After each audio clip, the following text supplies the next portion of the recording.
Saludos y muy buenas tardes, son las 12:04, estamos en directo en el Correo de Andalucía Televisión.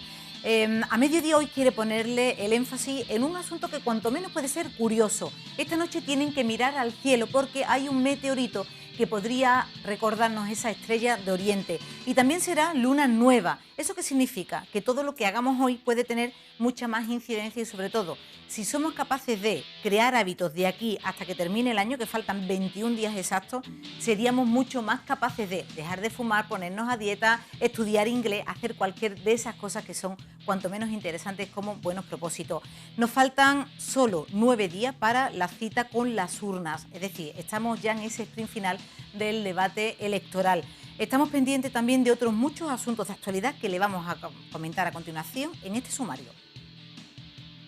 La actualidad de este 11 de diciembre pasa por la cuenta atrás de las elecciones generales, las negociaciones de Abengoa y el juicio a los padres del Cuco por quebrantar el alejamiento de la familia de Marta del Castillo.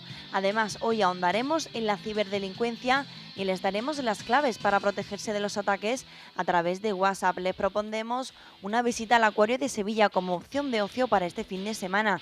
Y si le apetece un viaje a través del tiempo, Alcolea del Río les conduce directamente a la época medieval. Y si la apuesta suya es relajarse en casa con buena música y un libro de una leyenda mítica, qué mejor que hacerlo de la mano de Paco Reyero con Frank Sinatra.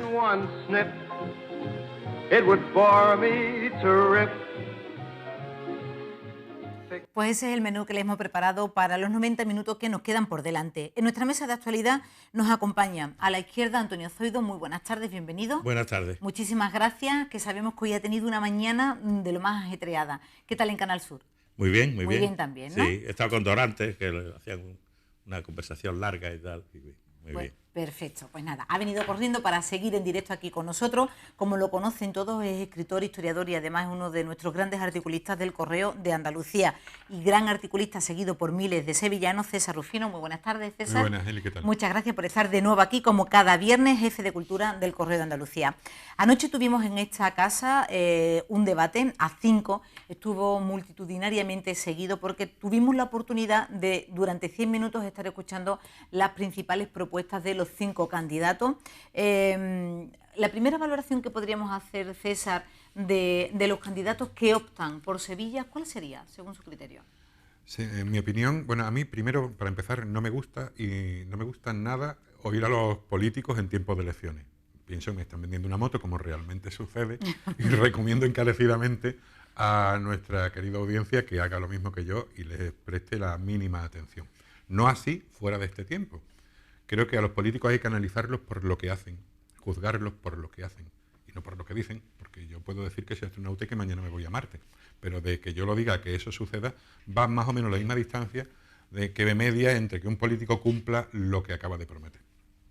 Dicho esto, a mí el debate de anoche me dejó un poco frío porque no me permitió calibrar realmente la dimensión que tienen principalmente las nuevas incorporaciones, Ciudadanos y Podemos. No sé exactamente cuál podría ser su contribución a la vista de los representantes que trajeron anoche. Me disgustó especialmente que una llegase tarde y el otro se fuese temprano. Me parece que eso no añade gran credibilidad. Claro, a este circo político que estamos viviendo en estos días, me parece que le hace un pequeño favor. Antonio Zoido, la candidata de Ciudadanos llegó tarde, como estaba especificando César, y el candidato de Podemos se levantó. Y me gustaría, Valentín, vamos a intentar ponerle el momento en el que el candidato de Podemos dice simplemente que él tiene otra cita, con lo cual muy mal hechas las agendas, y que porque ha llegado tarde la candidata de Ciudadanos, él no va a hacer el feo de llegar tarde al otro compromiso que tenía con otra cadena de televisión. Lo cierto es que esas previsiones para personas que se suponen que tienen que gobernar la vida de millones de personas no hablan a favor de ni uno ni del otro. Vamos a ver el momento ese. Decimos que nuestra apuesta sincera es por el tráfico ferroviario. Hay que mejorar la red de cercanías y aumentar el tráfico de los trenes de media distancia. Aquí concluye su tiempo. Me tienes que disculpar, yo me tengo que ir. Sí, hemos empezado un pelín tarde. salgo justo... Hemos empezado un pelín tarde, como usted bien dice, reconocemos nuestra responsabilidad en ese asunto, pero algo dentro de lo absolutamente razonable en la organización de un debate televisivo. Gracias a usted por acompañarnos. Despedimos a Sergio Pascual, candidato en cabeza de lista por Podemos al Congreso de los Diputados. Y volvemos a la redacción del Correo de Andalucía para consultar. Moderando el debate estaba nuestro director Óscar Gómez y, como pueden entender, la situación fue cuanto menos muy tensa y, sobre todo el mundo que tiene, y en esto Antonio Zoido tiene mucho recorrido, sabe que cuando viene una televisión y además en un programa en el que es de la envergadura de un debate, no se puede venir con los tiempos cronometrados. Pues no, pero yo además querría decir que a mí me parece que estamos ante unas elecciones generales.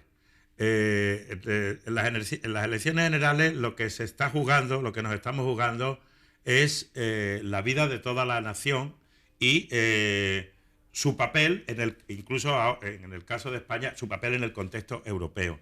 El gobierno que salga, sea el que sea, va a tener que afrontar un grandísimo problema, como es el del déficit, ¿no? Con Europa. Va a tener que tener un diálogo muy duro. Entonces, a mí me parece que cuando se tienen estos debates a niveles de circunscripciones electorales, o sea, provinciales, la gente que participa en ello debería explicar, dedicarse mucho más a explicarle a la gente qué es cómo llevar adelante las grandes líneas y no a hacer que parezca que lo que están explicando es un programa municipal. Si el ferrocarril tiene que funcionar mejor, si tiene que funcionar peor, si hay que darle a este no sé cuánto, si los permisos de caza van a ser para tal mes o para tal mes. Eso no vale en ese contexto. Porque el ciudadano, en el fondo, no sabe, o hay una gran parte que me da la impresión de que no sabe las cosas tan importantes que nos estamos jugando. En ese sentido, César, cuando estamos viendo además a candidatos, leyendo constantemente las preguntas, porque además en ese sentido, como el formato era muy encorsetado de 1 minuto, 100 minutos para los 5 candidatos, es decir, ya tenían tiempo de habérselas preparado y que encima estén leyendo, qué poca credibilidad para poner tu destino en sus manos, ¿no? Claro, y no solamente que lo lean, es que leen, porque si todavía lo que leyesen fuera una cosa con una enjundia, con un peso, con una novedad, pero luego para lo que leen pues lo podrían improvisar, esa es la verdad. Por otro lado, está diciendo que es un debate encorsetado. Diego Díaz lo describe muy bien hoy en el Correo, denominándolo algo así como una entrevista múltiple, una entrevista a 5. 5 monólogos y un puñado de propuestas. Luego en el texto lo explica de ese otro modo que os comento. Y es verdad, yo habría preferido una confrontación. Realmente, para ver los programas de los candidatos, pues tengo internet, los puedo consultar. Me gusta más un modelo más de enfrentamiento, donde yo vea realmente cuál es el talante, cuál es que me describa un poco al candidato, ¿no? Dicho esto, a mí me llamó mucho la atención. Me llamaron la atención 2 cosas. Hay una cosa que me gustaría rebatirle a mi querido Antonio Zoido. Es verdad que lo suyo sería que explicaran a la gente de aquí lo que se va a hacer en toda España. Pero a mí me vino muy bien oír la respuesta de los candidatos a la pregunta de qué piensan hacer por los museos de Sevilla. Es verdad que es una cosa que puede parecer algo más local, pero ahí tiene una importancia tremenda el papel del Estado. Me disgustó algo más la respuesta que dieron, porque fue echarse la pelota de unos a otros. Pero creo que ese debate no viene del todo mal. Ese debate local, Yo a eso no me refería a cuestiones como esta, porque evidentemente se extraña que ahí tiene que haber una política cultural nacional. Cuando estamos hablando de los museos de Sevilla, no estamos hablando de un museo de una pequeña localidad de Las Batuecas. Estamos hablando del Museo de Bellas Artes, estamos hablando del Museo Arqueológico, que lleva cerrado no sé cuánto tiempo, estamos hablando de la posible segunda sede del Museo de Bellas Artes, y estamos hablando, por lo tanto, de museos nacionales. No estamos hablando de un museo, del museo de un equipo de fútbol. Que, por cierto, importantísimo, y ahí creo que sí hemos hecho historia en el Correo, me parece que es el primer debate en el que se habla de cultura. Es vergonzoso que esto no haya salido en ninguno otro de los anteriores. Sobre todo cuando estamos hablando que la cultura se convierte y se traduce, especialmente en ciudades como la nuestra, en riquezas económicas. Es decir, que si estamos hablando de Museo de Bellas Artes o hablamos de las atarazanas, que quiero ponerla también encima de la mesa, estaríamos hablando de un foco de atractivo turístico que se termina pues traduciendo en eso, en ingresos económicos para la ciudad. Quiero lanzaros en la mesa a los dos candidatos que estáis aquí, los dos candidatos, me gusta eso. Abengoa, la situación de Abengoa. Ayer pudimos escuchar cómo se descartaba la venta de la filial de los Estados Unidos, que era, pues la verdad, uno de, bueno, pues de sus tándem ahora mismo de esta multinacional sevillana, y que se van a buscar fondos de inversión. Parece que se están dando pasos para que al menos los 4 meses que nos quedan por delante no sean una catástrofe para la plantilla que está esperando, pues eso, sus nóminas y sus pagos. Hombre, a ellos lo que les gustaría realmente es que entrase ahí fuerte un grupo de gestión, no un fondo de inversión. Cuando entra, por eso la noticia de que Ferrovial no tiene ningún interés en meterse ahí de momento, pues ha sentado un poco mal, porque claro, ¿qué interesa? Que venga uno que es como tú a intentar arreglarlo. Un fondo de inversión cuando entra en un sitio entra con la tijera de podar y lo que quiere son resultados y dinero, claro. Entonces, es verdad que este Titanic es muy difícil de hundir, es enorme, Abengoa es muy difícil y probablemente superará esto. Pero con la entrada de los fondos de inversión lo superará muy mutilado. Y es de suponer que el primer mordisco tremendo se lo va a llevar la plantilla. Claro, pero es que estamos siempre, y más en Andalucía, sin una consistencia histórica de tejido industrial fuerte y sobre todo de tejido industrial innovador, de puntero, como era este, y que nos parecía, bueno, pues que estábamos teniendo empresas de este tipo y que era muy importante que las tuviéramos porque ahí está uno de los grandes potenciales andaluces y que de pronto pues se da este porrazo y Abengoa se tambalea. Y yo sinceramente cuando he visto lo de Estados Unidos, me ha confirmado o sigue confirmándome una intuición que yo tenía de que es que por detrás de toda esta caída o de todo este tambaleo hay algo que no se explica bien, o al menos yo no lo logro comprender. Porque me parece que cuando se han echado tantísimos millones y millones de euros en otras cosas, la deuda de esta empresa, los 300 millones, eso de lo que se habla y tal, me parece una cantidad tan ridícula que no comprendo por qué no se pone en marcha mecanismos más contundentes para salvarlo. Si se pusieron en marcha, ya digo, con millones y millones, cientos de millones de euros para salvar a la banca o salvar a otras cosas parecidas. Lo decía el ministro de Guindos, que realmente aquí lo que ha habido es un problema de gestión, que en realidad no estaba tan una empresa claro. Que para una empresa cerrarla, que tiene una solidez brutal, o que la tenía, ¿no? Y que por cierto, me llama mucho la atención que siga gestionada por los mismos. Pero sí es un problema de gestión, sí. Pero también es un problema de Producto Interior Bruto y de muchas más cosas para una comunidad autónoma, para España primero y por una comunidad autónoma como Andalucía, y para algo con muchísimo futuro, en lo que Andalucía tendría mucho que decir, que son las energías renovables, la energía solar y la energía eólica, todas las nuevas energías, y que sin embargo, con un porrazo, si esto se derrumbara, sería un porrazo moral y económico y un corte a todas esas perspectivas enormes, y que yo creo que se deberían hacer todo lo que estuviera en la mano de todo el mundo que sea para que no se produjera. De todas formas, la deuda es muy grande. La deuda es enorme. Ya. Yo he leído 24.000 millones. No sé si es una errata o es realmente... me parece una barbaridad. Eso es muy difícil de reflotar. También están hablando de que puede ser una excusa para quitarse peso de encima en una empresa que, bueno, pues que había ido creciendo desmesuradamente y que ahora mismo no era capaz de seguir manteniendo esa plantilla. Lo que sí es cierto es que seguimos teniendo 4.000 familias en Sevilla muy preocupadas con este asunto y sobre todo industrias auxiliares y empresas que están ahora mismo dependiendo también de Abengoa. Es decir, que no solamente serían los 4.000 puestos de trabajo de ella aquí directamente, sino todas las demás. Las atarazanas. Estamos hablando, tanto César como Antonio, de 20 años de desidia política que han hecho que uno de pues las históricas reales atarazanas de Sevilla estuvieran ahí casi arrinconadas, sin uso alguno, y que ahora se está convirtiendo en un gran caballo de pelea. Pero, vamos a ver, yo, sí, bueno, no sé si se puede hablar de desidia política. Quiero decir, yo recuerdo que inmediatamente terminada la Expo, estamos hablando del 93, o 94, por poner, Carmen Calvo, que era entonces consejera de Cultura, presentó un proyecto, estaba relacionado con lo que había hecho Mañara en el Hospital de la Caridad, en fin, allí había un proyecto. Y ese proyecto, pues porque se pide dinero, porque entonces estábamos en la crisis también del 93, aunque más pequeña que esta, pero fue otra crisis, pues aquello no sale.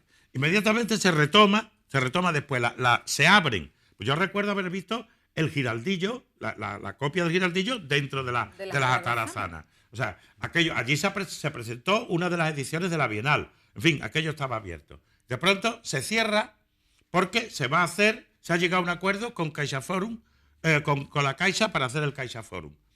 Se comienza todo, se le encarga el proyecto perdimos con aquello. El proyecto a Vázquez Consuegra. Vázquez Consuegra hace un proyecto que aunque tuvo críticas y tal, pero era un proyecto, a mí me parece, con mucho fuste, más o menos, dejarlo de abajo como paseo, sitio público y crear arriba el CaixaForum, que hubiera hecho que Sevilla, hubiera puesto a Sevilla en este sentido al mismo nivel de Madrid y Barcelona.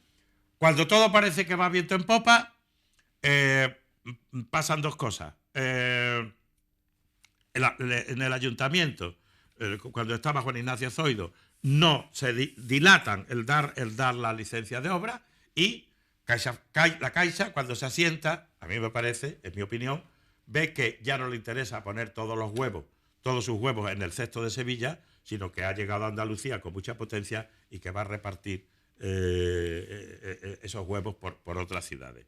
Y aquello vuelve a caerse. Cultura tiene que volver a empezar de nuevo y le encarga. Y ahora estamos otra vez a punto de tener, no el CaixaForum, pero sí de tener un espacio que me parece muy importante para el centro y para el invierno sevillano, sobre todo el invierno sevillano en el centro. Y ya vemos otra vez que comienzan a salir y a ponérsele pegas que pueden volver a hacer que el proyecto se dilate. Esperemos que no, ya tenemos las licencias de obra ya. Sí, pero yo quería un poco no diría que son 20 años de desidia, yo diría que son 500, porque Servidor tiene 50 castañas y allí lo único que ha visto ha sido un criadero de ratas toda su vida. Entonces, me imagino que mis abuelos también verían lo mismo. Allí estaba la caja de reclutas. Bueno, sí, en fin, no me hagas tirar de metáfora. Pero bueno, entonces me llama mucho la atención el concepto de mínima intervención. He leído que se va a hacer allí una mínima intervención. Yo creo que ese concepto lo acuñó Carlos V en la mezquita de Córdoba. Vamos a hacer una mínima intervención. Me gustaría saber el calibre. Y también me llama mucho la atención el hecho urgente y perentorio de que allí va a haber una cafetería, que los sevillanos no podemos visitar ningún sitio sin hacer una... Si hoy se hiciera la catedral, sería con una cafetería, porque parece que nos hemos acostumbrado a no considerar nada... Bueno, no quisieron poner una en la bóveda. Sí. Para el concierto que vamos a tener, y lo vamos a recordar, ahora que has dicho lo de la catedral, el próximo 17 de diciembre, con Manolo Cueva, que hace frío allí, es decir, un cafelito por allí no... Bueno, habrá algunos que querrán hacer una hoguerita. No de ideas tampoco, porque lo mismo alguien se presenta allí como un brasero. Como una chimenita, perdona, que estabas terminando. No, era una pequeña broma. Y a mí me parece muy bien lo que se va a hacer allí. Me parece muy bien, además, y no es peloteo, que la Caixa se haya convertido en el gran mecenas de esta ciudad. Me parece fabuloso. Se están haciendo un montón de cosas, no todas del nivel de las atarazanas, porque eso sería imposible, pero es que están en todas partes. Hace un par de días, ayer mismo, estaba en el Teatro de la Maestranza, viendo la ópera para niños de Guillermo Tell, y aquello estaba a reventar de chiquillo. Todos estaban alucinados.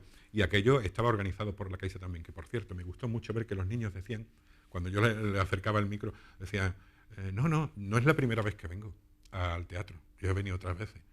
Hay una diferencia orgullo, tan brutal entre nuestras generaciones y esta, que a mí eso me emociona. Sí, es muy bonito eso. Os quiero comentar que nos falta escasamente una semana. Yo sé que Antonio Zoido está sin dormir para que veamos Star Wars 7. ¿A que sí? ¿A que está loco por verla? Hombre, en mi casa estamos locos todos. Si es que en mi casa siempre yo soy un forofo de la Guerra de las Galaxias desde que vi no el episodio primero, sino el cuarto, ¿no? Tengo el sable láser, lo tengo yo en la mesilla. Yo fui al estreno de la Guerra de las Galaxias. Yo también. Al estreno, el día del estreno, en el Alameda Multicines. Fíjate. Tenía un pelo yo. No me gustaron tanto las tres siguientes, la segunda trilogía, pero sobre todo la primera para mí, bueno, una cosa mítica. ¿Por qué les estamos diciendo eso? Porque este fin de semana el director de 5 columnas nos hace un especial sobre este asunto. No vamos a adelantar ningún dato, pero va a estar muy divertido y muy entretenido lo que vamos a hacer mientras esperamos la llegada de esta nueva entrega de la Guerra de las Galaxias. A mí bueno, ¿por qué se dice Star Wars? Eso siempre fue la Guerra de las Galaxias, La Guerra de las Galaxias. Star Wars. Bueno, no es lo único que... Y el Jedi no era el Jedi, era el Jedi. El Jedi. Desde es verdad, principio. el Jedi de toda la vida. Lo decimos en inglés. El Jedi. Sí, sí. Sí, es que nuestra cultura... Me he enterado que en Sudamérica al R2 lo dicen Arturito. Arturito, sí. Pronuncia en inglés. Arturito. De todas formas, no es lo único que vamos a dar en el 5 columnas. No quiero reventar nada porque eso es una lectura para sorprenderte. Pero sí que sepan que va a sonar mucho, mucho este fin de semana a guitarra. Ahí lo dejo. Pues lo dejo. Bueno, otra de las cosas que os quiero hablar es, hemos estado escuchando a Enrique Figueroa, catedrático de Ecología, hacer análisis de cómo tenemos que ir cambiando el concepto de desarrollo y de crecimiento y ponía también la voz de alarma en un asunto que también vamos a tocar en el 5 columnas, que es cómo está cayendo la pirámide poblacional de España y que se va a convertir en un auténtico problema. Estamos en el momento en el que nacen menos niños de las personas que mueren, con lo cual eso en España es un problema y en China se está convirtiendo en uno de los motivos reales por los que no termina de despuntar pues una de las primeras economías del mundo. Digo yo que ya que somos tan poquitos, podríamos traer gente o bien pagar más a los que trabajan o bien buscarle empleo a los que no lo tienen. Y no dejar que se fueran. Los que tenemos aquí también es verdad. Debo de ser muy malo en este tipo de ciencias sociales porque no me las explico. Yo no las comprendo. No comprendo que un país donde hay tanto paro tenga un problema poblacional. Bueno, algo se me ha escapado a mí. Algún día de clase me perdí para no comprenderlo. No sé, Antonio, si tú tienes esto más claro. No, yo es que veo que sí, yo lo comprendo por una razón. Vamos, comprendo la lógica, entre comillas lo de lógica, que se tienen, que es que cuando una nación, en fin, una sociedad, un colectivo de millones y millones de personas empieza a envejecer, empieza a ser cada vez mucho más conservador, a no querer irracionalmente que le entre sangre nueva, porque lo que se quiere es defender, pero es evidente, y cualquiera que haya estudiado historia lo sabe, eso es lo que produce los cataclismos históricos, lo que lo ha producido ya unas pocas de veces. Sí, pero vamos, que mi sobrina está en Londres trabajando, que a lo mejor les interesaría traérsela para equilibrar ese problema. Y como ella, pues tantas otras personas que están buscándose la vida afuera. Sí. Es decir, que yo esa clase me la perdí. El problema demográfico al final termina, o al menos es la percepción que estaba diciendo también Enrique Figueroa en su columna de análisis. Cada vez las personas, gracias a Dios en España, tenemos más calidad de vida, tardamos más en perder pues nuestro ciclo vital. Estamos hablando de personas con 90 años que se encuentran perfectamente y que se han jubilado con 65 años. Cada vez tardamos más, además, para incorporarnos en el mercado laboral y es verdad que la fracción de tiempo en el que se supone que eres hábil para estar trabajando, ser productivo y estar cotizando es ínfimo para el trayecto de vida que finalmente tenemos. Eso es lo que César no entiende y yo tampoco. O sea, que yo me perdí las mismas clases. O sea, que se sea incapaz. Fuimos a ver la Guerra de las Galaxias. No, es que yo además, yo tengo dos hijos ahora mismo vamos a ponerle unos 30 otros, con alrededor de los 40. Todavía no han trabajado ni una sola vez un periodo largo de años. Han trabajado meses, bueno, ya tendrían que haber cotizado mucho. No han cotizado nada, como esos son muchísimos más. Y desde luego, es el gran drama. No sé lo que va a pasar aquí, pero me da la sensación de que los grandes estadistas y los grandes economistas y tal no se lo están tomando en serio. Yo creo que me lo tomo mucho más en serio, aunque no sepa por dónde salir. Bueno, quiero cerrar ya con ustedes con otro tema que lo anunciábamos como uno de los asuntos del día. A las 10 de la mañana se iniciaba el juicio de los padres del Cuco. Hasta allí, hasta los juzgados, estaba nuestra compañera Rocío Belli. Sigue siendo asombroso que años y años después sigamos teniendo Marta del Castillo encima de la mesa por infinidad de asuntos y que todavía sigamos sin saber qué ha pasado con Marta del Castillo. Yo estoy alucinado con eso, Eli. Mira, ayer mismo recibía un correo de Change.org, una promoción del padre de Marta, de Antonio del Castillo, para firmar por un nuevo juicio, por la repetición del juicio. lleva ya 1 millón y pico de firmas recogidas. 1 millón y pico. Y todo esto que está pasando ahora con el Cuco y con los padres del Cuco, que la noticia del juicio este para mí es un tema menor, de tercera división de la justicia, es un tipo que no ha resuelto, que no ha acatado un alejamiento. Eso se da todos los días 50.000 veces en Sevilla. Y no es noticia. ¿Por qué es noticia en este caso? Pues porque yo creo que tenemos todos la sensación, o algunos tenemos la sensación, de que aquí no se ha hecho justicia. Y esa sensación de que aquí no se ha hecho justicia nos hace estar muy pendientes de cualquier mínimo asunto que pueda ayudarnos a hacer algo más por esta familia que está destruida, ¿no? Me llama mucho la atención, ¿no? Yo creo que el tema en sí no reviste ninguna importancia, pero es ese ansia que tenemos, como te digo, ejemplificada por ese 1 millón y pico largo de personas que están dispuestos o que proponen, que piden que se juzgue de nuevo el caso. Sí, yo creo que, vamos, estoy totalmente de acuerdo con César. Yo creo que aquí hay algo ha quedado en el aire, la gente tiene la sensación de que algo no se ha cerrado bien y por eso se encuentra ese 1 millón y pico de personas firmando para un nuevo juicio, cuando esa misma gente, bueno, ni la centésima parte de esa gente se las encuentra para firmar en cosas mucho más importantes, mucho más gordas y mucho más serias. Bueno, tenemos a nuestra compañera Rocío Vélez, que ha estado siguiendo el asunto. Rocío Vélez, muy buenas tardes.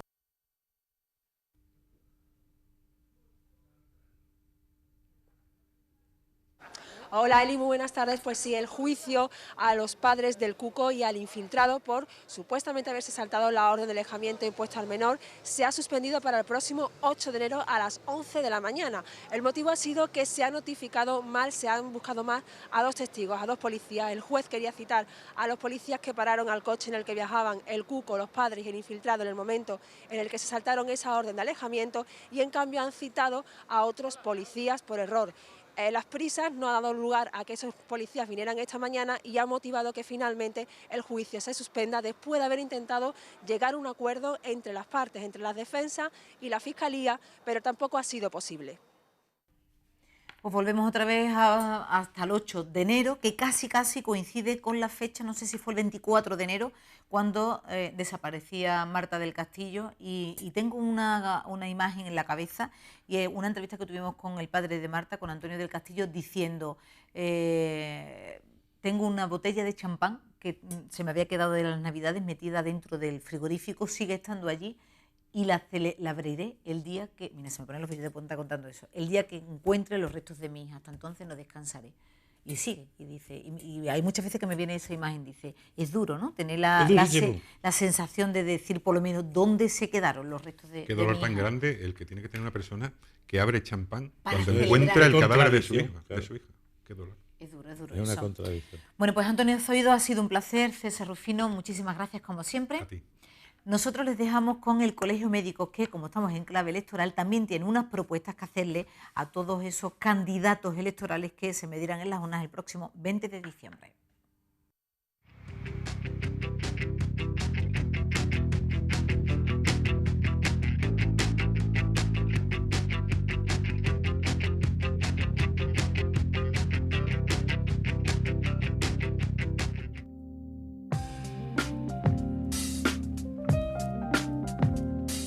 Hoy en la Hora de la Salud, el secretario del Colegio de Médicos de Sevilla nos habla sobre las necesidades en las que hay que trabajar desde el plano político en materia sanitaria, aunque al fin y al cabo todos tenemos que poner nuestro granito de arena.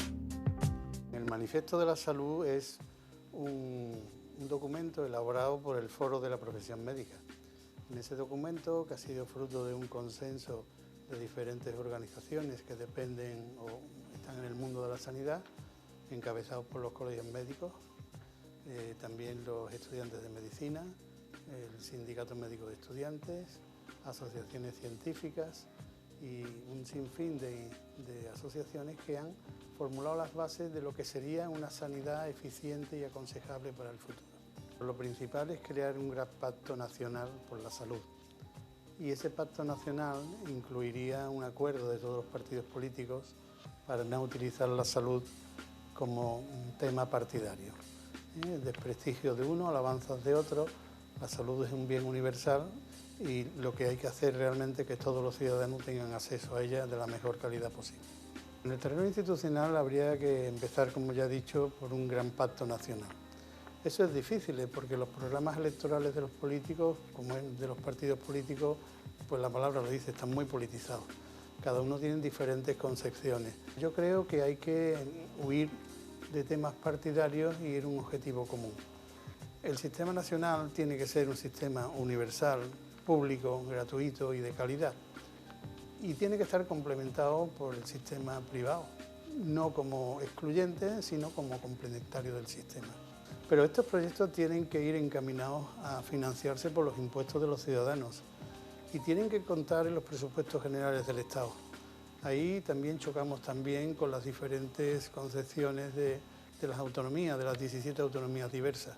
Pero en este tema debe ser una igualdad en todo el territorio nacional y en cualquier autonomía los ciudadanos deben de tener los mismos derechos. El ciudadano medio lo que más se queja es de las listas de espera, tanto para hacer una prueba diagnóstica como para hacerle un tratamiento.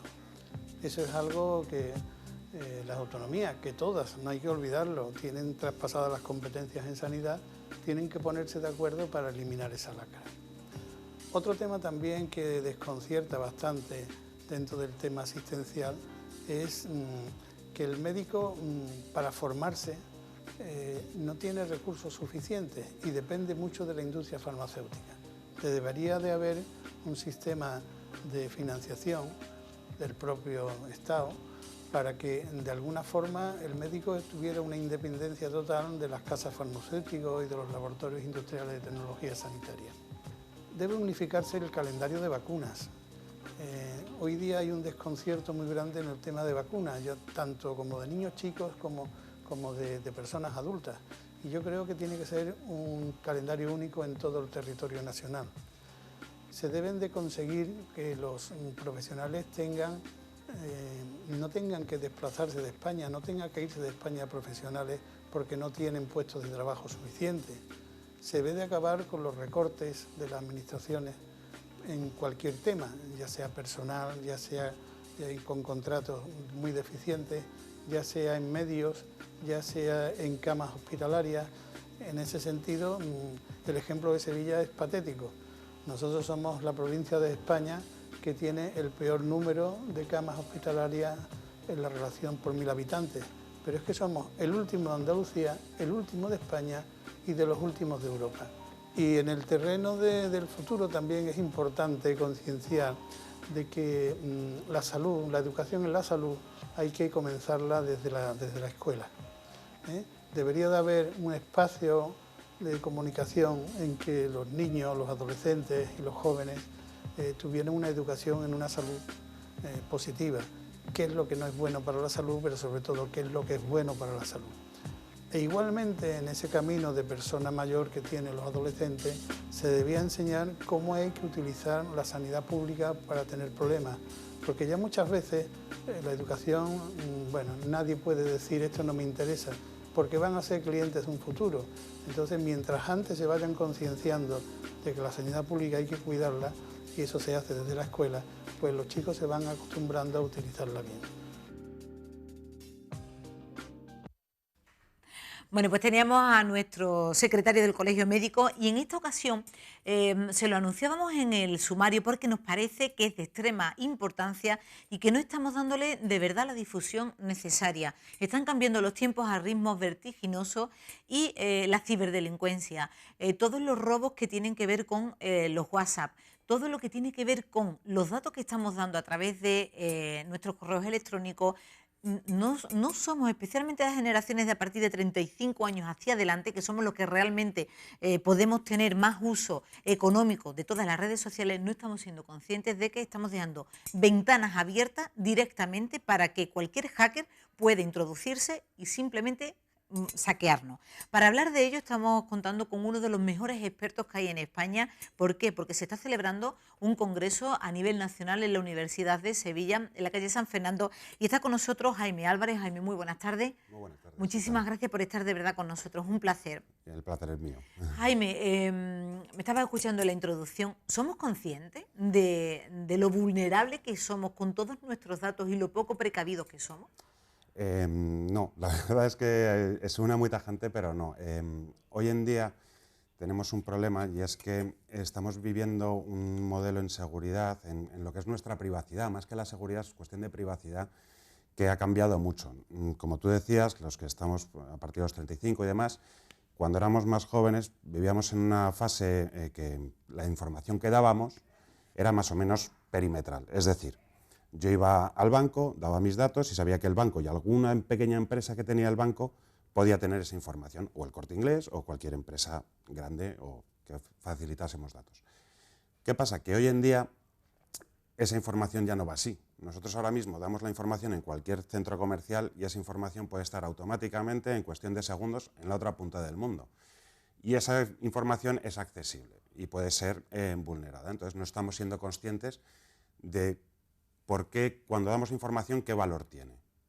Un ejemplo muy claro es, por ejemplo, los juegos. El famoso juego este de Candy Crush. El Candy Crush es un juego que costó muy caro, creo que fueron 3 millones de dólares en desarrollarlo, y lo dan de forma gratuita. Ese gratis es muy relativo, porque realmente no es gratis. Lo que están haciendo es darte un juego que te lleva unos minutos de diversión por información de toda tu vida. Entonces, ¿cómo se puede utilizar esa información? ¿Cómo se puede manipular?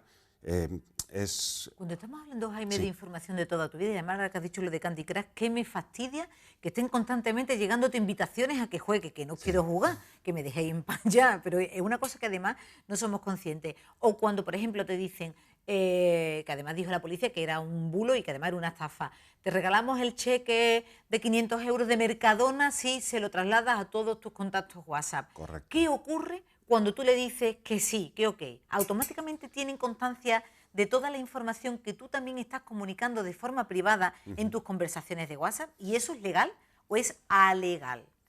A ver, es alegal, eso por un principio.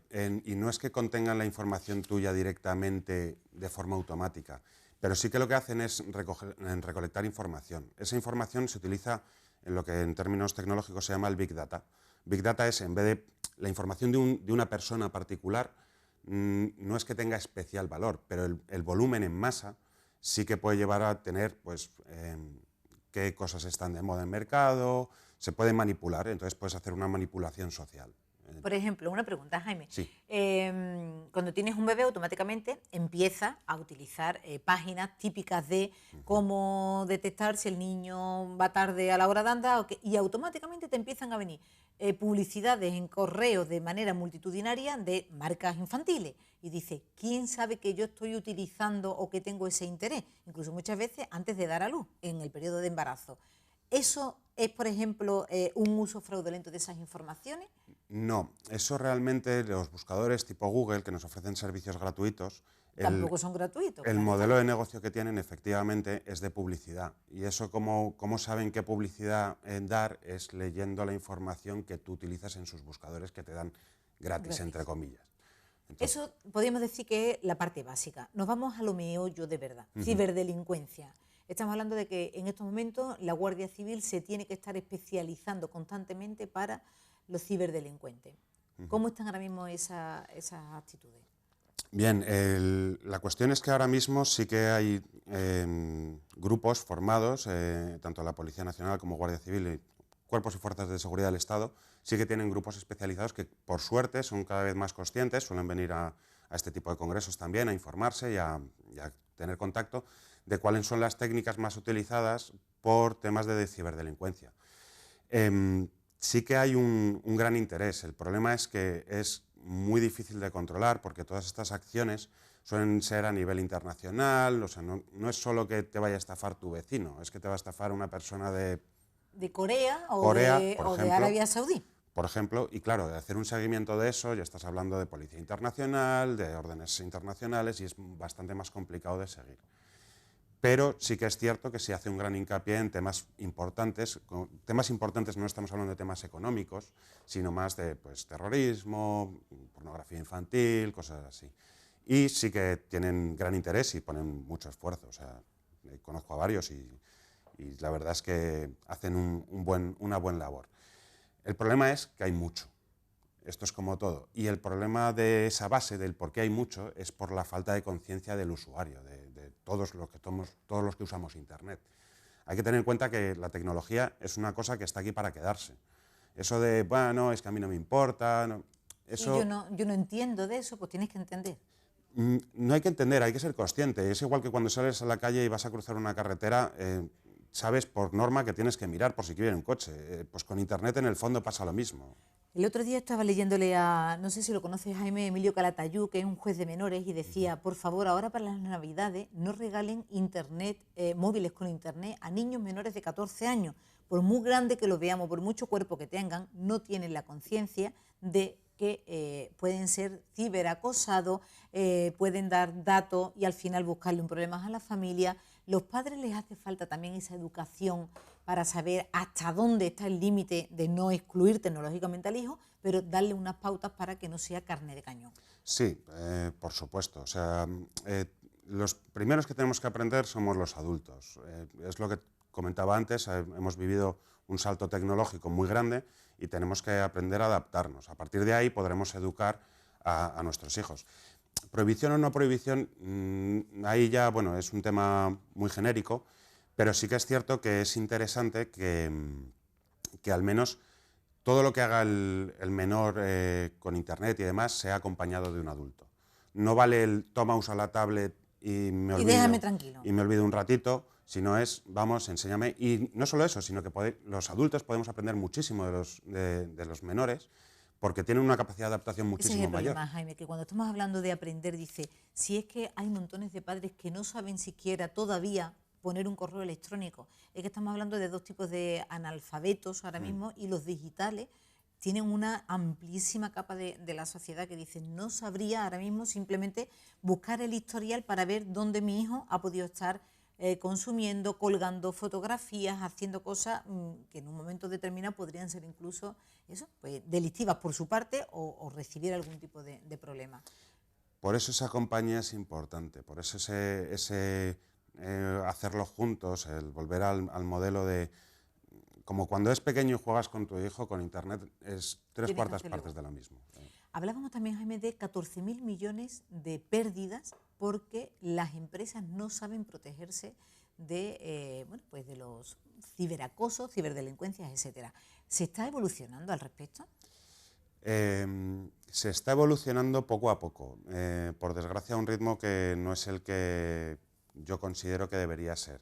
Normalmente el motivo con el que primero se aprende, esto es como con las multas, a base de bolsillo. Cuando sufren una pérdida es cuando les entra el miedo y empiezan a interesarse por qué debo hacer, dónde están mis copias de seguridad, cosa que no tenemos esa consciencia. Y ahí sí que hay que ser bastante incisivo porque tenemos que tener en cuenta que no estás jugando solo con la empresa en sí, sino que estás jugando con los datos de toda la gente que está en relación a esa empresa. Hay otro asunto que le quería comentar, Jaime, y es el de, por ejemplo, entidades como Anonymous, que han estado tan puestos ahora mismo en la actualidad por la lucha antiyihadista. ¿Son capaces o deberíamos de ser capaces en la sociedad de darnos cuenta que las personas más capacitadas son muchas veces las que están al margen de ese poder establecido, pero que se necesita para combatir cosas puntuales tan importantes y decisivas como puede ser el terrorismo? Por supuesto. Un ejemplo muy claro es, por ejemplo, el terrorismo que ha habido en España. Si no hubiera un gran parte de la presión social, de esa no aceptación, no hubiera tenido los mismos fines. Con Internet pasa lo mismo. No es solo las entidades más poderosas, sino es el colectivo que lo utiliza el que puede llegar a presionar o mediar en términos más activos. No digo que Anonymous haga acciones que sean buenas, pero sí que trascienden en determinados puntos donde la ley no puede llegar. Entonces, sí que, por ejemplo, Anonymous se ha dedicado a eliminar cuentas de Twitter o medios de comunicación que tienen, cosa que eso es muy interesante porque estás evitando que haya un contacto directo entre terroristas. Entonces, ¿se necesita un colectivo grande y generalizado? Sí. Por desgracia, sí. Está siendo tremendamente cauto, Jaime, pero evidentemente a todos nos llena de satisfacción saber que, aunque estén fuera de la ley, hay acciones que se tienen que tomar sí o sí para seguir evitando muerte de inocente. Es decir, a partir de ahí le tendremos que decir también a los políticos, no solamente los locales ni los nacionales, sino de manera internacional, ¿os unís en esta batalla o la tenemos perdida? Claro. ¿Qué nos haría falta desde tu visión, como una persona analista de todo lo que está ocurriendo? Bien, hoy en día lo que se está pretendiendo mucho es prohibir. Es cuestión de mediar, pues por ejemplo ahora mismo la Unión Europea está haciendo una campaña bastante fuerte contra el cifrado, contra la privacidad. Ese no es el medio, porque si alguien quiere utilizarlo, tarde o temprano lo va a utilizar. Una cosa es que yo a un ciudadano regular le diga, oye, en una carretera no vayas a más de 120, no lo va a hacer, pero el que quiere correr va a correr. Eso va a ser Está claro, así. siempre ha sido así. Claro. Y aparte no es regulable, o sea, no podemos prohibir tecnología porque... Es la evolución. Es la evolución. Lo que presento yo mañana, por ejemplo, es un router que si eso se prohibiese no habría internet en ninguna casa. No es que fuera que prohíbas una tecnología en concreto y esto no se puede hacer, sino que yo en mi casa puedo modificar un router normal, como el que tenemos todo el mundo que nos da la wifi en nuestra casa, y con eso podemos hacer acciones que pueden llevar a obtener información de otras personas o engaño. Entonces, ¿y eso lo vas a explicar tú mañana? Sí. Ah, qué interesante. Sí, ¿A qué hora sería? Creo que es a las 10 de la mañana. ¿En la Universidad de En la Sevilla? universidad. ¿En qué aula? ¿Lo sabes? No lo sé, el aula. Vale. La organización hay varias, entonces no sé cuál va a ser exactamente.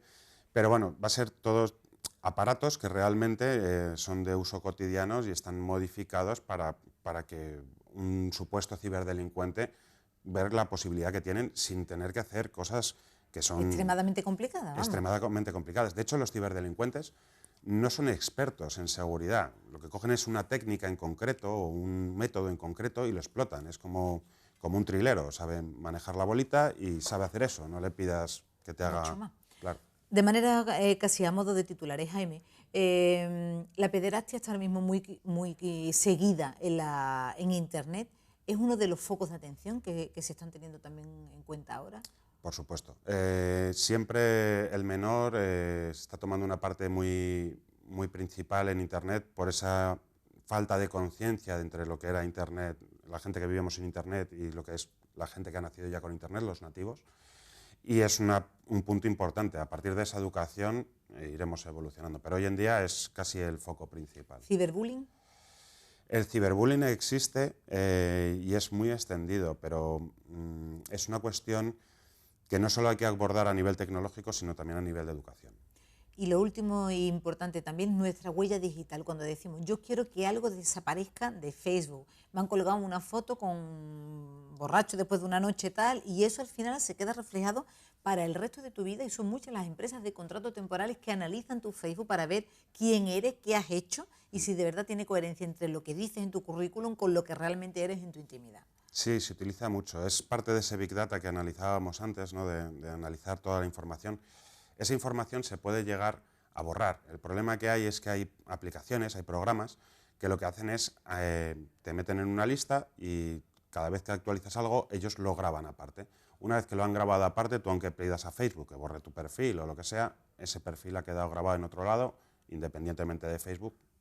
Ellos están ahí. Has perdido el poder de información. Pues Jaime Álvarez, ha sido un placer tenerte aquí con gracias. nosotros en directo. Muchísimas gracias. Es muy interesante y de eso no hemos hablado, el tema de los WhatsApp. ¿Cuál es el consejo para toda nuestra audiencia que tendrías que dar de ojo con WhatsApp? ¿Con qué? Sobre todo, no usarlo en redes públicas. O sea, si tienes tu conexión a Internet, usa tu conexión a Internet, y si lo haces en una wifi, que sea la wifi de un amigo o tuya propia. Interesante, es decir, si me voy a un centro comercial, intentar no conectarse con esa wifi. Es un valor que ¿Eso es lo que harías tú? Sí, más que nada porque es bastante vulnerable. De hecho, WhatsApp cifra la comunicación, cifra los mensajes que nos mandamos, pero no cifra tu número de teléfono. Simplemente con estar leyéndolo podrías sacar un listado de números de teléfono y hacer algún tipo de estafa. O sea, ya tenemos una información muy importante de una persona, que es su número de teléfono, que nadie tiene por qué saber. ¿Por qué tenerlo? Exacto. Claro. Pues muchísimas gracias, Nada, Jaime, de verdad, gracias. Bueno, pues para borrar también la huella de cosas que hacemos muchas veces y que luego, pasado el tiempo, no nos apetece tener, está una de las propuestas de la clínica del doctor Herrero, el Pico Way. Ahí va. Las clínicas de cirugía plástica, estética y reparadora del Dr. Don Manuel Herrero nos informan hoy de la apertura de consulta para la eliminación de tatuajes y lesiones pigmentadas en el Hospital Nisa. Picoway es un láser que implica la mejor tecnología actual para este tipo de tratamientos y que ofrece al paciente la seguridad y confianza necesarias. Hoy inauguramos la unidad de láser en el Hospital Nisa. Estamos en la consulta 141 y hoy mismo estamos empezando. Nosotros fundamentalmente lo que vamos a hacer es un tratamiento de eliminación de tatuajes, fundamentalmente, aunque también tenemos la posibilidad del tratamiento de manchas. Para eliminar un tatuaje tenemos que fijarnos en varias cosas. Lo primero, el tiempo que tiene ese tatuaje, la cantidad de tinta que tiene el tatuaje y los colores que tiene el tatuaje y luego la localización del mismo. No va a ser lo mismo que tenemos un tatuaje en un pie que en el cuello. En función de todos esos parámetros, nosotros sabremos el número de sesiones que precisamos para eliminar ese tatuaje, que varía mucho, ¿va? Entre 2 sesiones hasta incluso puede llegar a 10, porque también hay veces que me encuentro con situaciones en las que tengo 2 tatuajes, es decir, es un tatuaje y lo que se llama un tapado. Bien, ese tatuaje también me va a costar más trabajo quitarlo porque voy a quitar primero uno y luego otro. Entonces la variación sería, diríamos, entre 2 y hasta 10, 12 sesiones. Ponemos un poquito de anestesia y con la anestesia se tolera bastante bien. Es menos doloroso que los láseres que hemos tenido hasta el momento. O sea, una de las ventajas que tiene este láser nuevo es que duele menos. El dolor es mucho menor que los láseres, digamos, anteriores. El motivo fundamental por el que más pacientes acuden a la consulta son motivos laborales. Son las personas que, pues, sobre todo porque se presentan a oposiciones en las cuales no está permitido que lleven tatuajes en zona visible. Pero luego tenemos otros motivos que son los motivos personales, o sea, primero serían los laborales y el segundo son los personales. Es decir, son personas que tienen o bien nombres o bien fechas que ya pues no significan para ellos nada, con lo cual vienen a quitárselo. Y luego otro de los motivos que tenemos son personas que quieren retatuarse, es decir, que ese tatuaje ya no les resulta bonito o no les resulta de moda y necesitan quitárselo para ponerse otro encima, no para borrarlo, digamos, para siempre. O sea, tendríamos el que viene para borrarse el tatuaje para toda la vida y el que viene para hacerse otro tatuaje porque ese ya no le gusta o porque ese motivo ya no le interesa tenerlo. Tenemos tanto mujeres como hombres y tenemos desde personas jovencitas con 18 años y hasta personas con 60 y tanto, casi 70, o sea que ahí no hay de todo. No lo dudes, Clínicas Dr. Herrero ahora te atiende también en el Hospital Nisa en la consulta número 141 para la eliminación de tatuajes. No le voy a preguntar yo a ninguno de los dos si tienen tatuaje porque ya son cosas íntimas. Aquí, Antonio Viola, muy buenas tardes. Hola, ¿qué tal? Buenas tardes, pero yo lo puedo hacer público, no tengo ningún tipo de tatuaje. Me podría hacer uno. Está mutando el flequillo, va tipo Elvis Presley, está guapo. Y Rafael Muchas Aguilera, gracias. muy buenas tardes. Buenas tardes, Eli. Yo también soy de los clásicos como Viola y tengo mi cuerpo impoluto. Qué bonito ha quedado eso para un viernes, fiebre del sábado. Todo por tatuar. Todo por tatuar, venga. Vaya como andamos. Todo por tatuar. Todo por tatuar, me ha gustado ese titular. Derbi Betis-Sevilla, ¿de qué vamos a hablar hoy de deporte? Bueno, el derbi es la próxima semana. Antes hay 2 partidos antes del derbi, aunque la gente ya, evidentemente... Todo el mundo es loco con el derbi. Claro, es que ya se acerca la fecha, llevamos un tiempo sin derbi. Fíjate que el último año en el que el Betis estuvo en primera, no solo tuvimos 2 derbis, los de Liga, sino también los de Europa League, con todo lo que ello supuso.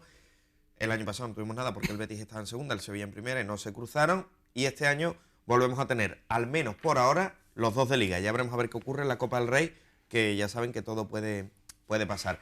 Pero eso será dentro de 15 días. El día 19 será el momento en el que se produzca, bueno, de 15 días no, de mucho menos, de una semana. Digo 15 días porque había 2 partidos. Hay que jugar todavía en Liga este fin de semana. El Sevilla lo hace ante el Sporting, el Betis lo hace ante la Unión Deportiva Las Palmas y el miércoles los 2 tienen que resolver el trámite que han iniciado también en esta cuarta eliminatoria, la primera para los equipos de Primera División en la Copa de Su Majestad el Rey. Dicho lo cual, y mirando el reojillo el derbi, porque ya incluso los futbolistas, los entrenadores están hablando en sus apariciones públicas de todo ello, tenemos que hablar de algo muy importante en torno al Real Betis Balompié. Y es lo que contábamos hoy en la portada del Decano Deportivo, lo que además contamos también ayer en el informativo. Fue una declaración del presidente Juan Carlos Ollero. Hay un principio de acuerdo, atentos, principio de acuerdo entre el Real Betis Balompié y Manuel Ruiz de Lopera. ¿En qué consiste ese acuerdo? Manuel Ruiz de Lopera devolvería al Real Betis Balompié ese porcentaje importante de acciones. Sabes que a título individual es el accionista mayoritario.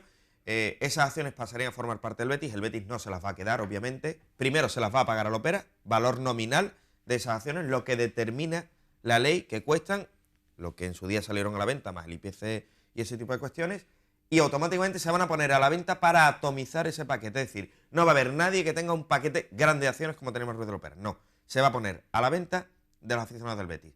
Esa es la idea. Por contra, ¿qué hace el Betis? Además de pagar esas acciones, va a retirar las demandas contra Manuel Ruiz de Lopera.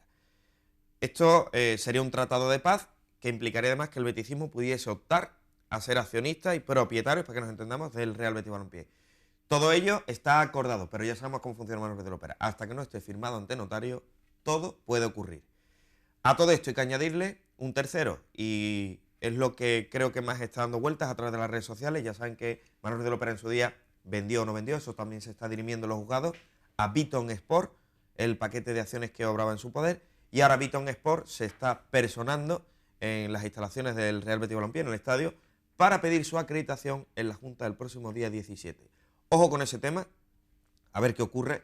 No creo que se pueda acreditar, no lo consiguió el 23 de septiembre, y en torno a ello pues hay cierta inquietud en el Betis. Vamos a ver qué ocurre, pero lo importante es que el Betis y Manuel Ruiz de Lopera tienen un principio de acuerdo y quieren bloquear la aparición de un tercero como sería Beaton Sport.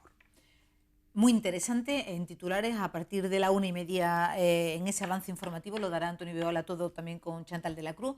Y una de las cosas muy seguidas también, Rafael Avilés, en nuestra página web es esa contracrónica de Iñaki Alonso de el debate que tuvimos anoche aquí en la televisión. Cuéntanos. Pues sí, Eli, ese debate salió mucho mejor de lo que nosotros esperábamos. La verdad que fue muy bien, tanto en televisión como por redes sociales, lo siguieron muchísimos lectores, y esta mañana ha dado mucho de sí, no solo la crónica de nuestro compañero Diego Díaz Salado, sino sobre todo la contracrónica de Iñaki Alonso, es decir, todo lo que se cuece entre bambalinas, ¿no? Todo lo que se cuece detrás de las cámaras.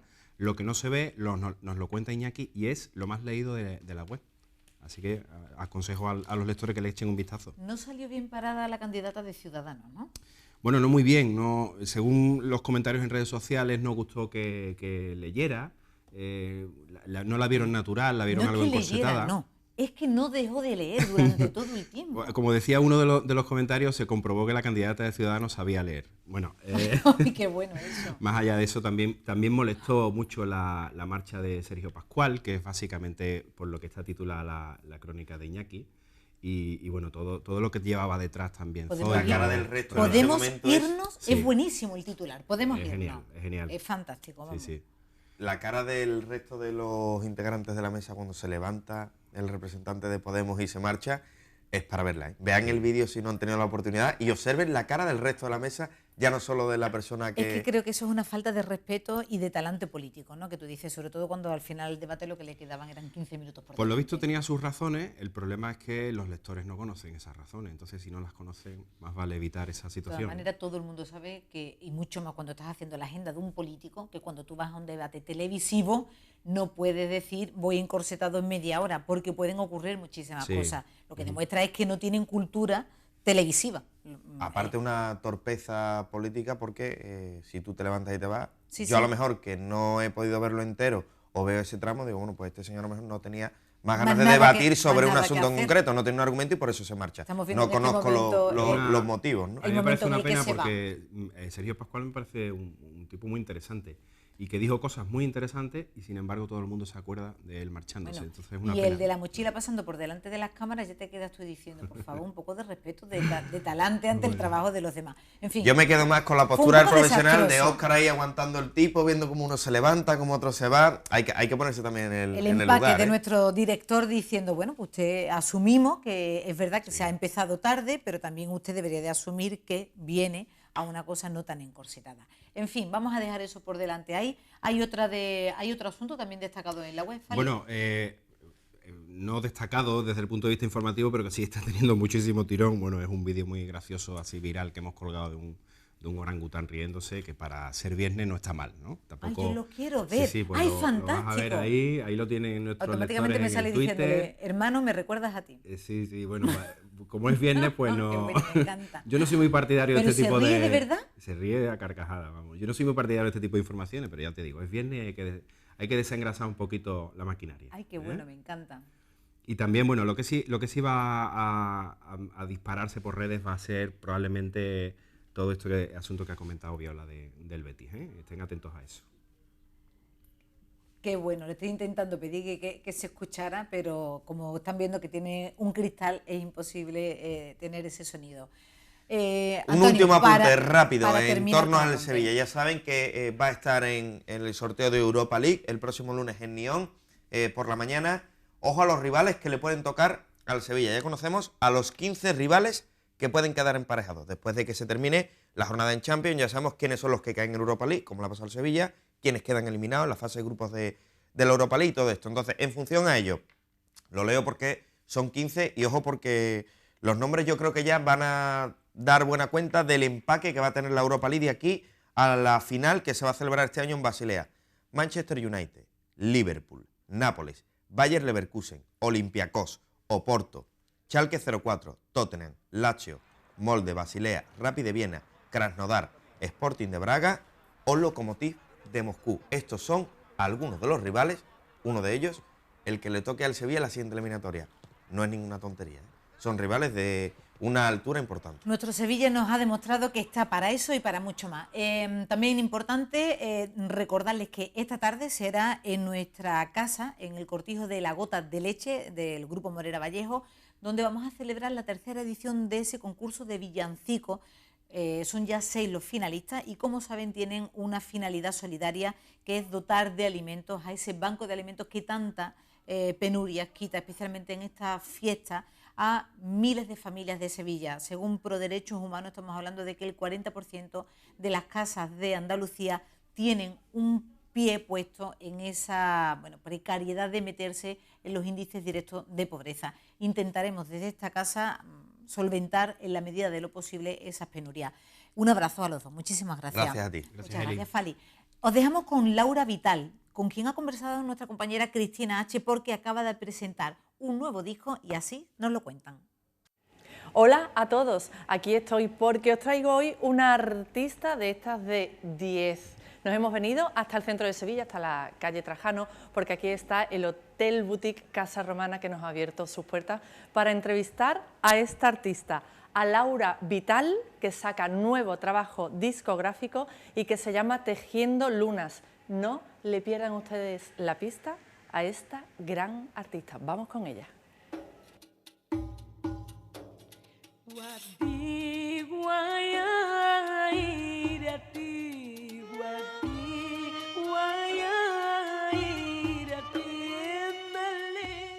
Ya estoy sentada con Laura Vital, con esta gran artista, y estoy deseando de que nos cuente pues muchas cosas acerca de Tejiendo Lunas. Laura. Hola, preciosa. Hola, cuéntame, primero el nombre, Tejiendo Lunas, es un nombre que atrapa. ¿Sí? ¿Te gusta? Me gusta mucho. Pues tejiendo, a mí la palabra tejiendo me gustaba mucho porque me recuerda me transmite unión, me transmite convivencias, y como mi abuela por parte de madre era marinera y ella tejía redes para los barcos, y esa imagen cuando pequeña a mí me parecía de una sensibilidad y de una artesanía que refleja un poquito la idiosincrasia del disco, ¿no? Que es algo que se ha hecho con mucho cariño, con mucha sensibilidad, ¿no? Y además llevas mucho tiempo trabajando en este trabajo discográfico. ¿Lo has hecho con pasión. Sí, ha sido un proceso creativo muy, muy largo, pero a la vez ha sido como un parto, ¿no? Algo que hemos ido mimando, que hemos hecho de una manera muy natural, sin prisa. Un disco con mucho concepto de directo y sobre todo ha sido un disco donde ha habido mucha convivencia entre los músicos. Yo creo que esa energía es importante que salga, que hoy en día quizás se hacen los discos con mucha prisa y muchas veces los músicos no se conocen, se mandan las pistas por internet y ha sido un disco de incluso los hermanamientos. Yo me he ido ayer, por ejemplo, hermanamientos con la música griega y yo me he ido a Atenas a grabar porque para mí era importante impregnarme de la energía y de la idiosincrasia de cada ¿Qué encontramos aquí en Tejiendo Luna? Bueno, pues es un disco que te has ido hasta Atenas y todo. Es un disco con un concepto flamenco, hay 10 palos clásicos. Dos de ellos son recuperación de patrimonio, como puede ser Cante de la Sarabanda o el Cante de la Rosa, que es una composición de mi tierra, por Cantiña. Y luego hay una serie de, o sea, en un concepto flamenco, pero existen varios hermanamientos con otras músicas. La música romaní, la música árabe, la música griega y un rap así muy urbano. Sí, no me digas. Hermanado con un martinete. Porque bueno, son músicas que aparentemente están alejadas en el espacio, pero que luego yo he encontrado en ellas muchos vínculos comunes con la música que yo hago. Me encanta escuchar con qué pasión habla Laura Vital de este trabajo, de Tejiendo Lunas.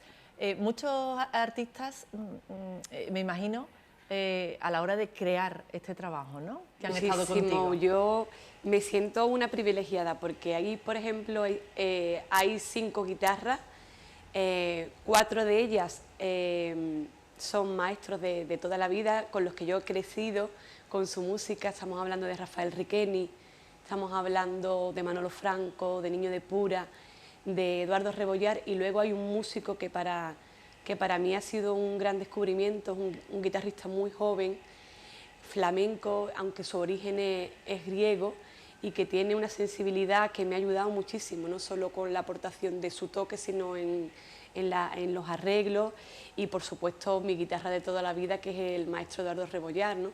Y luego, bueno, pues me he rodeado de otros músicos de otras culturas, como puede ser Jorge López Lechado, que es un pianista clásico.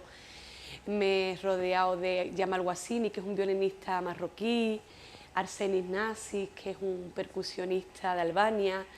Luego tengo a Stavros, que toca el neis, Andreas Kostopoulos, que es un bajista griego, en fin, David Chupete, que es un percusionista estupendo, ¿no? Imparable. Y bueno, y las letras igual, ¿no? He intentado cuidar mucho, ahí están poetas de la talla de José María Velázquez Gastelu, Eduardo Domínguez Lobato, Manuel Márquez, Miguel Escobar y bueno, mi Willy, José Luis Rodríguez Ojeda. Estás contentísima, se te nota en la mirada que muy es un contenta, trabajo... bueno, porque ahí está el disco que yo soñé, ¿no? Incluso supera lo que yo podía soñar, ¿no?